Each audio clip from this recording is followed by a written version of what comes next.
So how to transfer FC mobile to one Android to another? So follow the method. First of all, go to your setting and press on link.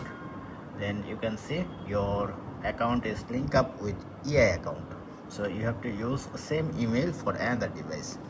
Now go back to my another device and open the FC Mobile 24.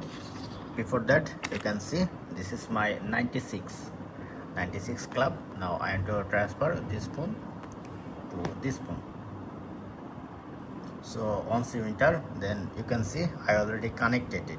That's why gone from this account. How I connect? Go to the setting, press up this link up, then press on EA account. Then you can see the same interface. So you have to use same email account for those phone and those phone.